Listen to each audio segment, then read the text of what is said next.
بسم اللہ الرحمن الرحیم سبحان اللہ رب العالمین والصلاة والسلام علی خاتم الانبیاء محمد مصطفیٰ صلی اللہ علیہ وسلم۔ بسم اللہ الرحمن الرحیم الحمد للہ رب العالمین الرحمن الرحیم مالک یوم الدین ایاک نعبد و ایاک نستعین اہدنا الصراط المستقیم صراط الذین انعمت علیہم غیر المغضوب علیہم ولا الضالین آمین۔ خواتین و حضرات السلام علیکم۔ آج ہم انشاءاللہ سورہ النساء کی 111 آیت سے لے کے 120 آیت تک کا مطالعہ کریں گے۔ جو بیسک فریم ورک ہے سورہ النساء کا وہ ہمیں ذہن میں رکھنا چاہیے تاکہ ہمیں اندازہ رہے کہ ہم کیا پڑھ رہے ہیں۔ غزوہ احد کے بعد تقریباً 70 مسلمان شہید ہو چکے تھے اور بہت ساری بیوہ عورتیں تھیں اور بہت ساری یتیم بچے تھے۔ تو اس کانٹیکسٹ میں یہ صورت اتری اور اس میں انیشلی اللہ تعالیٰ نے جو حکم دیا ہے وہ یہ ہے کہ یتیموں کا خیال رکھا جائے اور بیواؤں سے اچھا برتاؤ کیا جائے، اور جو بیواؤں سے شادی کی بھی اجازت دی گئی ہے 4 تک۔ پھر وراثت کے بارے میں بتایا گیا ہے، اور اس کے بعد جو ریشہ دوانیاں کر رہے تھے یہود اور جو ریشہ دوانیاں کر رہے تھے منافقین، ان کا ذکر کیا گیا ہے۔ تو یہ بیسک فریم ورک آپ نے ذہن میں رکھنا ہے سورہ النساء کا۔ سورہ النساء 111 آیت میں اللہ تعالیٰ کا ارشاد ہے، جو گناہ کرتا ہے اس کا بوجھ اسی پر ہے، اور اللہ تعالیٰ بخوبی جاننے والے ہیں اور پوری حکمت والے ہیں۔ تو خواتین و حضرات، اللہ تعالیٰ کو ہر چیز کا علم ہے اور اللہ تعالیٰ بہت وائز ہیں۔ جو بھی گناہ کرتا ہے انسان، وہ اپنے اوپر ہی ایک بوجھ لاد رہا ہے، اور اللہ تعالیٰ نے یہ بہت واضح ارشاد فرما دیا ہے کہ لا یکلف اللہ نفسا الا وسعها لہا ما کسبت وعلیہا ما اکتسبت، کہ اللہ تعالیٰ کسی کو اس کی جان سے طاقت سے زیادہ ٹیکس نہیں کرتے، اور جو آدمی گناہ کرتا ہے وہ اپنے اوپر ہی ظلم کرتا ہے۔ اور یہ پرنسپل ہمیں یاد رکھنا چاہیے کہ اللہ تعالیٰ کسی بھی اپنے بندے پر ظلم اور زیادتی نہیں کرتے، لیکن لوگ جو ہیں وہ اپنے آپ پر خود ظلم کرتے ہیں۔ سورہ النساء 112۔ اور جو شخص کوئی گناہ یا خطا کر کے کسی بے گناہ کے ذمہ تھوپ دے تو اس نے بہت بڑا بہتان اٹھایا اور کھلا گناہ کیا۔ اور اسی گناہ کے سلسلے میں جو سیکنڈ کمانڈ ہمیں نظر آ رہی ہے وہ یہ ہے کہ اگر کسی نے گناہ کیا اور کسی اور پر اس کا الزام ڈال دیا تو یقیناً یہ اس سے بھی بڑا گناہ ہے جو اس نے خود کیا تھا۔ سورہ النساء 113 آیت۔ اگر اللہ تعالیٰ کا فضل اور رحم آپ پر نہ ہوتا تو یہ ایک جماعت نے آپ کو بہکانے کا قصد کر ہی لیا تھا، مگر دراصل یہ اپنے آپ ہی کو گمراہ کرتے ہیں اور آپ کا کچھ نہیں بگاڑ سکتے۔ اللہ تعالیٰ نے آپ پر کتاب و حکمت اتاری ہے اور آپ کو وہ سکھایا ہے جسے آپ نہیں جانتے تھے، اور اللہ تعالیٰ آپ پر بہت بڑا فضل ہے۔ تو خواتین حضرات، نبی کریم صلی اللہ علیہ وآلہ وسلم نے اپنی زندگی اپنے رب کے لیے وقف کر دی تھی، اور اللہ تعالیٰ کا ارشاد ہے کہ اللہ تعالیٰ کا فضل تھا حضرت محمد صلی اللہ علیہ وآلہ وسلم، بہت عظیم فضل تھا۔ اور جیسا کہ ہم آگے جا کے نوٹ کریں گے کہ نبی کریم صلی اللہ علیہ وسلم کو اللہ تعالیٰ نے رحمت للعالمین کا خطاب بھی دیا اور ان کا نام بلند کیا۔ تو جو منافقین تھے ان کی یہ خواہش تھی کہ وہ کسی طریقے سے نبی کریم صلی اللہ علیہ وسلم کو اور ان کے ساتھ کے جو اصحاب تھے ان کو راستے سے بھٹکا دیں، لیکن ان کی ریشہ دوانیاں یہ ان کے اپنے اوپر ہی اثر انداز ہو رہی تھیں، اور اللہ تعالیٰ نے نبی کریم صلی اللہ علیہ وآلہ وسلم کو کتاب اور حکمت عطا فرمائی، اور وہ علم عطا فرمایا جس کا علم انہیں نہیں تھا، اور اللہ تعالیٰ کا بہت فضل تھا نبی کریم صلی اللہ علیہ وآلہ وسلم پر۔ اب یہاں غور کیجئے کہ اللہ تعالیٰ نے کتاب اور حکمت عطا فرمائی اور ساتھ ہی فرما دیا کہ اس چیز کا علم آپ کو عطا فرمایا جو آپ کے پاس نہیں تھا۔ تو جیسے میں نے ایک دفعہ پہلے بھی عرض کیا تھا اور میں دوبارہ آپ کو یاد دہانی کرا رہا ہوں کہ اس کائنات میں جو کچھ ہو رہا ہے، جو کچھ ہو چکا ہے اور جو کچھ ہوگا یہ علم اللہ رب العالمین کا ہے، یہ پیغمبروں کی بھی شان نہیں ہے۔ پیغمبروں کے پاس بہت علم ہوتا ہے، خاص طور پہ حضرت محمد صلی اللہ علیہ وآلہ وسلم علم کا شہر تھے، لیکن جو اللہ رب العالمین کا علم ہے وہ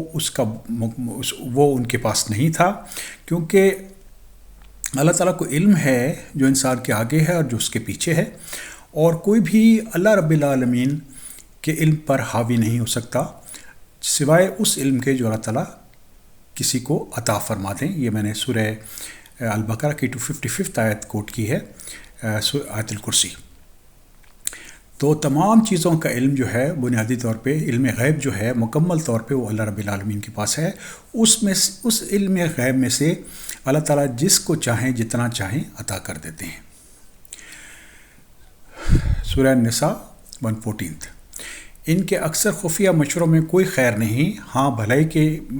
اس کے مشورے میں جو خیرات کا یا نیک بات کا ہو یا لوگوں میں صلح کرانے کا حکم ہو، اور جو شخص صرف اللہ تعالیٰ کی رضامندی حاصل کرنے کے ارادے سے کام کرے، ہم اسے یقیناً بہت بڑا ثواب دیں گے۔ خواتین و حضرات، اللہ رب العالمین الملک الحق ہیں، اور تمام دنیا کا ثواب اور آخرت کا ثواب اللہ رب العالمین کے ہاتھ میں ہے۔ اور اللہ رب العالمین نے یہ منافقین کے بارے میں کہا ہے کہ جو یہ لوگوں کو خفیہ مشورہ کرتے تھے مسلمانوں کو نقصان پہنچانے کا، اس میں کوئی خیر نہیں تھی، لیکن خیر اس چیز میں ہے کہ انسان اصلاح کرے، خیرات اور نیک کاموں کا حکم دے اور لوگوں میں صلح کرے، اور جو بھی اللہ رب العالمین سے مخلص ہو کے یہ کارروائی کرے گا، یہ کام کرے گا، تو یقیناً اللہ تعالیٰ اس سے خوش ہو جائیں گے اور اس کو بہت بڑا اجر عطا فرمائیں گے۔ اور یہ اجر خواتین و حضرات لوگوں کو اس دنیا میں بھی ملتا ہے، اور آخرت میں اس کا جو اجر ملے گا وہ ہم سوچ بھی نہیں سکتے۔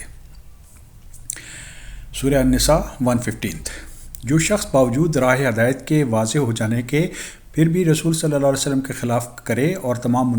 مومنوں کی راہ چھوڑ کر چلے، ہم اسے ادھر ہی متوجہ کر دیں گے جدھر وہ خود متوجہ ہوا، اور وہ دوزخ میں ڈال دیں گے، وہ پہنچنے کی بہت ہی بری جگہ ہے۔ تو خواتین و حضرات، جو آدمی جس کے دل میں نفاق ہوتا تھا اور جو اللہ کے رسول صلی اللہ علیہ وآلہ وسلم کے بتائے ہوئے راستے کو چھوڑ دیتا تھا، تو اس پر اللہ تعالیٰ نے ہمیں یہ قرآن میں بتایا ہے کہ اس پر ایک شیطان مسلط کر دیا جاتا ہے، اور پھر وہ راہ راست پر نہیں آتا، اور ایسا آدمی دوڑ لگا رہا ہوتا ہے جہنم کی طرف، اور یہ بہت برا ٹھکانہ ہے جہاں پہ وہ جائے گا۔ سورہ النساء 116 آیت۔ اس سے اللہ تعالیٰ قطعاً نہ بخشیں گے کہ ان کے ساتھ کوئی شریک کیا جائے، ہاں شرک کے علاوہ گناہ جس کو چاہیں معاف فرما دیتے ہیں۔ اللہ تعالیٰ کے ساتھ شرک کرنے والا بہت دور گمراہی میں جا پڑتا ہے۔ خواتین حضرات، ہم نے یہ نوٹ کیا تھا سورہ النساء کی 48 آیت میں، وہاں پہ بھی یہی میسیج ہے اور یہاں پہ بھی یہی میسیج ہے، تھوڑے سے الفاظ تبدیل ہوئے ہیں، لیکن میسیج ایک ہی ہے۔ وہ یہ ہے کہ اللہ رب العالمین کو چھوڑ کر جس نے کوئی شرک کیا تو اللہ تعالیٰ اس شرک کو معاف نہیں فرمائیں گے۔ اس کے علاوہ جو باقی چھوٹے گناہ ہیں، شرک اور کفر سے جو نیچے کے گناہ ہیں، اس میں سے جو کچھ اللہ تعالیٰ چاہیں گے اس کو معاف فرما دیں گے۔ اور جو آدمی اللہ تعالیٰ سے شرک کرتا ہے وہ گمراہی کے اندھیرے میں جا پڑتا ہے اور بہت نچلے لیول پہ چلا جاتا ہے۔ اب یہ اتنی اہم آیت ہے کہ اس کو ہم نے ذہن میں رکھنا ہے، کیونکہ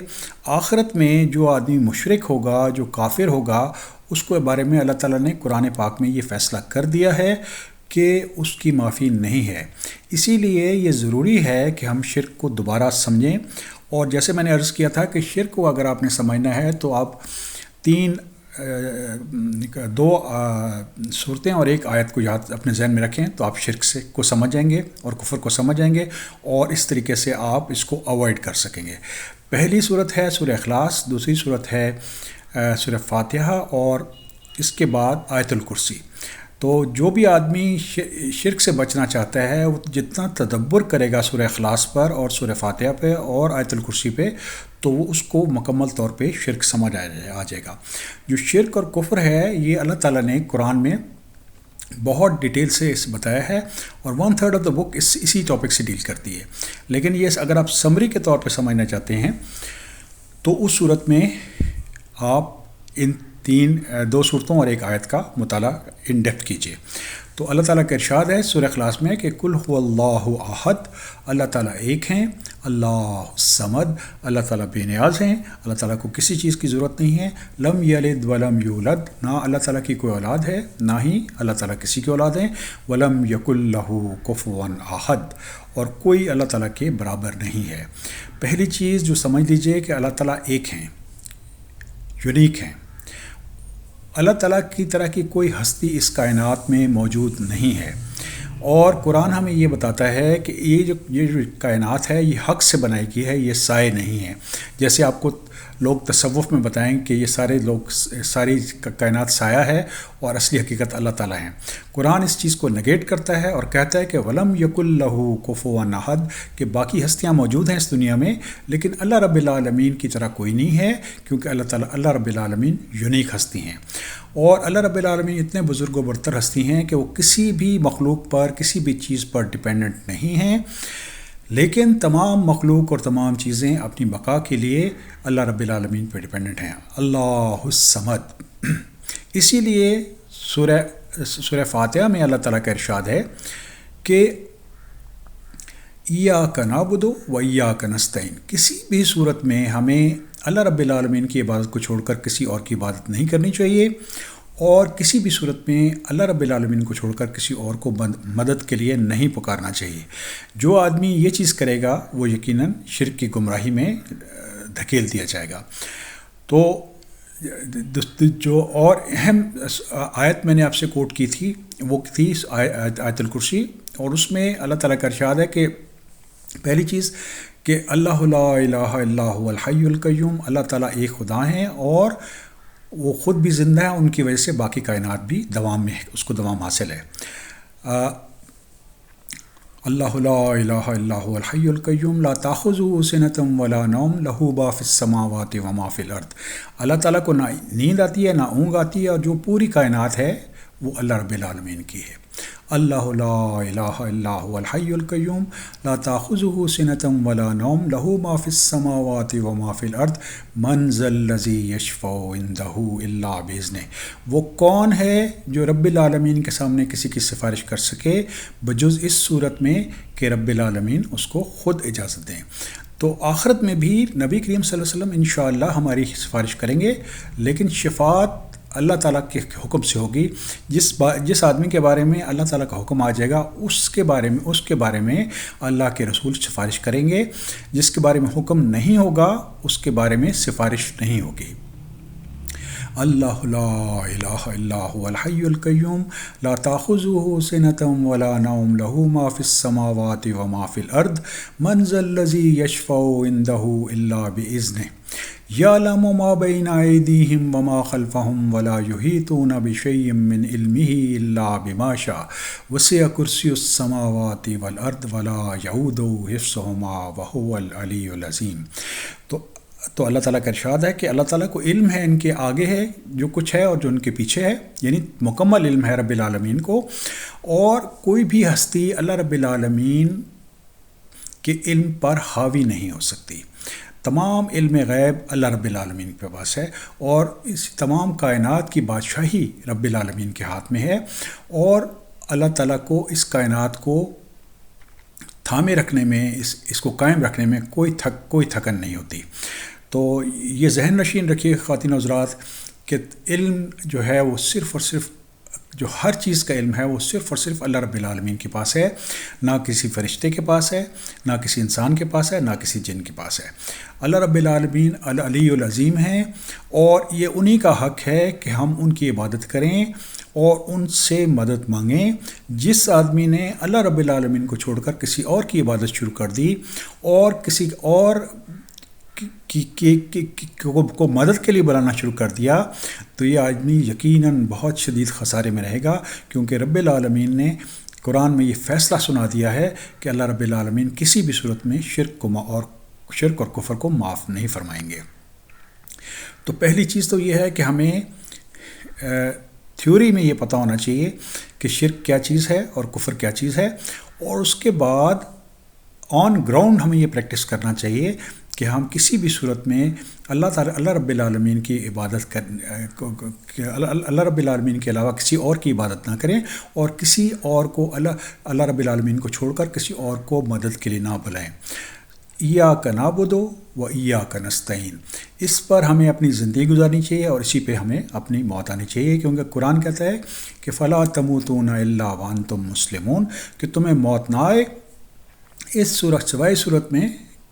کہ تم مسلم ہو۔ سورہ النساء 170 آیت۔ یہ تو اللہ تعالیٰ کو چھوڑ کر صرف عورتوں کو پکارتے ہیں، اور دراصل یہ صرف سرکش شیطان کو پوجتے ہیں۔ جو بھی اللہ رب العالمین کو چھوڑ کر کسی اور کو پکارے گا، طاغوت کی عبادت کرے گا، وہ یقیناً شیطان کو فالو کر رہا ہے، شیطان کی عبادت کر رہا ہے، اور اللہ رب العالمین سے دعا ہے کہ ہمیں اللہ رب العالمین شیطان کے شر سے محفوظ فرمائیں۔ سورہ النساء 118 آیت۔ جسے اللہ نے لعنت کی ہے اور اس نے بیڑا اٹھایا ہے کہ آپ کے بندوں میں سے میں مقرر شدہ حصہ لے کر رہوں گا، تو اللہ تعالیٰ نے اس شیطان مردود پر اس کی حرکتوں کی وجہ سے اور لوگوں کو بہکانے کی وجہ سے اللہ تعالیٰ نے لعنت فرمائی ہے، اور اس نے رب العالمین سے یہ وعدہ کیا تھا کہ میں یقیناً آپ کے بندوں کو بھٹکاؤں گا، ان میں سے ایک گروپ کو ضرور بھٹکاؤں گا۔ سورہ النساء 190 آیت۔ اور انہیں راہ سے بہکاتا رہوں گا اور باطل امیدیں دلاتا رہوں گا، اور انہیں سکھاؤں گا کہ جانوروں کے کان چیر دیں، اور ان سے کہوں گا کہ اللہ تعالیٰ کی بنائی ہوئی صورت کو بگاڑ دیں۔ سنو، جو شخص اللہ کو چھوڑ کر شیطان کو اپنا رفیق بنائے گا وہ سری نقصان میں ہے۔ تو خواتین حضرات، جو شیطان ہے اس نے حضرت آدم علیہ السلام کو بھی بہکایا تھا، اور اس کے بعد اس نے یہ اللہ رب العالمین سے وعدہ کیا تھا کہ میں آپ کے بندوں کو یقیناً بہکاؤں گا۔ وہ اسی لیے لوگوں میں امیدیں دلاتا ہے اور شکلوں کو چینج کرنے کی کہتا ہے، جو جانور ہیں ان کے کان چیرنے کا حکم دیتا ہے، اور اس طریقے سے اللہ تعالیٰ کی جو خلق ہے اس میں تبدیلی لانے کی کوشش کرتا ہے۔ اور جو بھی آدمی شیطان کو اپنا دوست بنا لیتا ہے، شیطان کو اپنا ولی بنا لیتا ہے اللہ تعالیٰ کو چھوڑ کر، وہ یقیناً بہت شدید خسارے میں رہتا ہے۔ اور خواتین حضرات، یہ خسارہ صرف اس آخرت کا نہیں ہے، اس دنیا میں بھی آدمی جو شیطان کو اپنا